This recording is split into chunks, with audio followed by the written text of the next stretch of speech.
I want to take you back to Nigeria's political history, considering what happened in 1966 and the unfortunate coup, the killings, and all of that. Is Northern Nigeria yet to forgive the Igbo nation? If the North has forgiven the Igbo nation for all that happened and transpired during that period, why is it difficult for a lot of Northerners, including yourself, to want to queue behind a Peter Obi, who a lot of Nigerians say is competent, he's got the spirit of uniting Nigerians, and he may help to develop the country? You see, forgiveness is divine. It is biblical, it is also Quranic. Even it is within common sense. But let me tell you one thing. The northern crop, the entire north, are the most forgiving people I have ever seen on the face of the earth. Not because I'm a northerner, but I'll give you a reason. They are the most accommodating on the face of the earth, and they are the most tolerant for the following reasons. Number one, if we had not forgiven the Igbos for the killing of our officers during the 1966 coup, you wouldn't have had currently over 3 million Igbos in Kano pursuing legitimate businesses. All the shops they occupy in Kano are not on rent, it's owned by them. All the houses they occupy in Kano are not on rent, they are owned by them.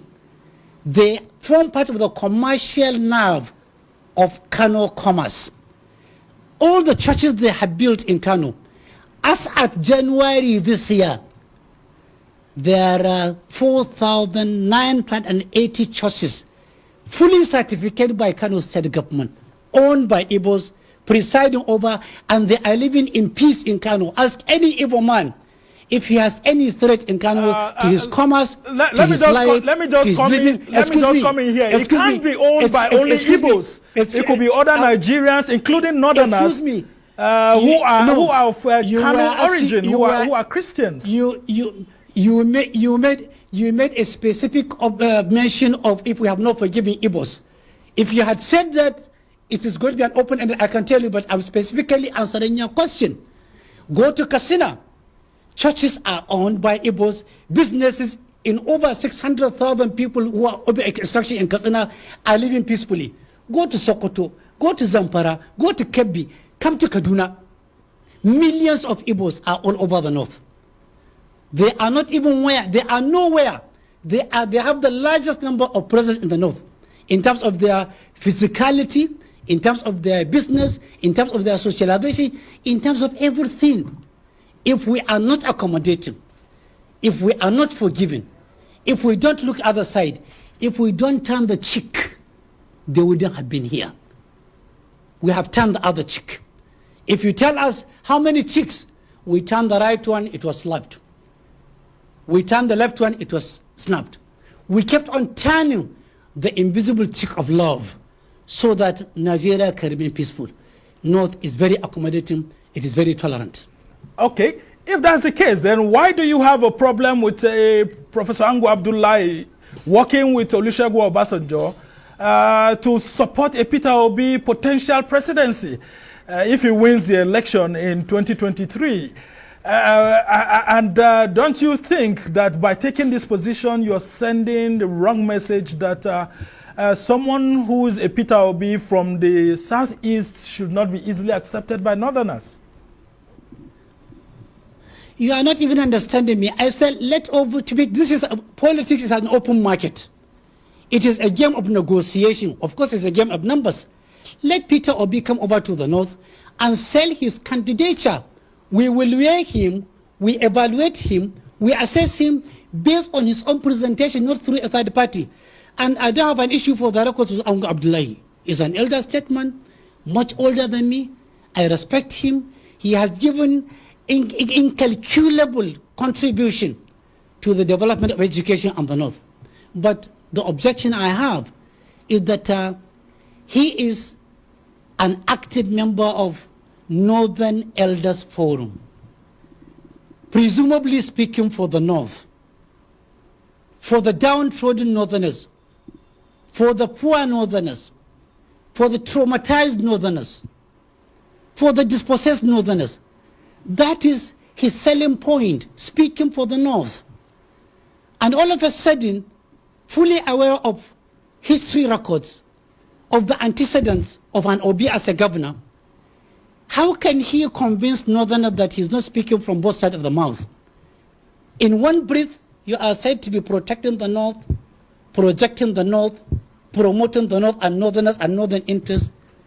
In another breath, somebody is trying to drag you into an Obi project, because I'm saying dragging because I don't know whether he has bought the project hook, line and sinker. But if he does, it is the biggest disservice he is doing to Northern Elders Forum. It is the biggest disservice he is doing to the memory of Sardauna of Sokoto, Sir Ahmadu Bello, Prime Minister Tafawa Balewa, Joseph Tarka, name them. It's the biggest mistake he can make in his life, to be speaking from two sides of the mouth. He's entitled to go and promote an Obi, but the moment he does that, he should keep aside the issue of protecting, promoting, and protecting the North. You can't have the two going simultaneously at the same time. Okay, at least you've said clearly here that he has this constitutional right to back anyone that he chooses to. So why are you involving the likes? Why are you involving the likes of former head of state Ibrahim Babangida and former national security advisor General Ali Uguso in this issue? Why are you asking them to stay away from supporting Peter Obi, and why were you also bringing Atiku Abubakar into that conversation? Okay, for a special reason, I will pick one after the other. Number one, if an Obasanjo has disdain for Atiku, it's not for a reason. It's not for no reason. There is a reason for that. One of the reasons might be that Atiku took Obasanjo to court as assistant vice president 9 times, up to the Supreme Court, and he won 9 times. Obasanjo is not a forgiving soul. He will never forget Atiku for making him look maybe naive in the eyes of the law. Winning somebody 9 times in the eyes of the law means Atiku has an upper hand legally on Obasanjo's empty claims and threats and intimidation. Number 2, there is a way you reciprocate. There are people that reciprocate you negatively with the bad blood. I think it's part of Obasanjo's way of paying back to an Atiku. The same Atiku, when Obasanjo came out from the prison, he was technically bankrupt. He was brought out by a northern coalition and other southern coalition. He was dusted, clean, given a clean bath, and he was called an elder Obasanjo, a trustworthy Obasanjo, drafted into the political arena, made a president out of him, saw him in. They garnered a lot of money. When he was presiding, when he was campaigning, he realized that only an Atiku has a structure of PDM inherited from Shehu Musa Adua. And he needed a structure that is fully rooted in the North. He did not pick Atiku wholeheartedly in all sincerity, but because Atiku had 3 advantages. Number 1, he had a solid PDM structure. Number 2, he knows the game of politics. Number 3, he has so many supports from all over the country, enough to make an Obasanjo a president. You could see that soon after becoming the president, only the first 2 years were rosy. The remaining 6 years were hectic and Herculean and embarked for an Atiku. At every point in time, like the scribes and the Pharisees of Jesus Christ's time, always asking for a question. Where is Atiku? What is Atiku doing? What happens to Atiku? He wanted to nail him. That is why they were in court 9 times. Maybe that is why they are reciprocating Atiku. And that was the condition under which I brought in an Atiku. Number 2, for an IBB, when Obasanjo left Zaria, when he was reporting back to his group, he said his next 2 assignments will be to reach out to IBB and to reach out to General Ali Uguso. If you had my clip very well, I was just giving IBB and Ali Uguso an advance notice that in the event an Obasanjo come asking for their support for an Obi project, they should be extremely careful and wary. And I reminded IBB that if there is anybody in the world who knows Obasanjo very well, he is one of the 10 people who knows Obasanjo very well, in and out, for the following reasons. The same Babangida who rehabilitated or was part of the rehabilitation of Obasanjo, made him a president. Soon after ascending to power, he made Babangida his punching bag. I still remember freshly when he came to Arewa House, the first Arewa House lecture, Obasanjo was the speaker. And he painted Babangida in the most uncomplimentary colors. He called him stupid, bastard, a failure, so many unprintable adjectives. The same Babangida had spent over 3 billion naira to ensure that Obasanjo becomes the next Secretary General after Boutros Ghali.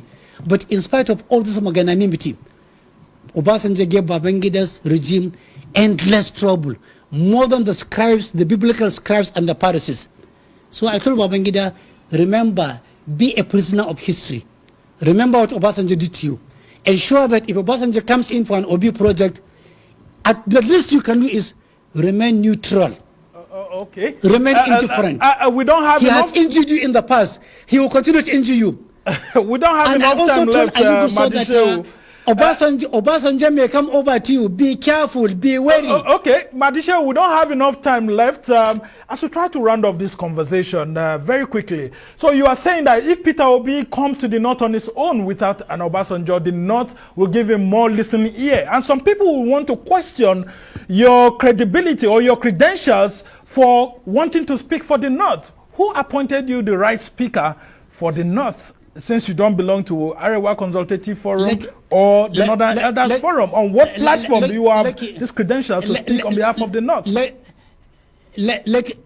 Luckily, in your introduction, you never introduced me as somebody speaking for the North. Neither have I done that.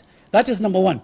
Number two, under the Nigerian Constitution, the second part, the second chapter dealing with fundamental objectives and directed principles of state policy, clearly spelled out why government come into place: to protect lives, properties, honor, dignity of the citizens.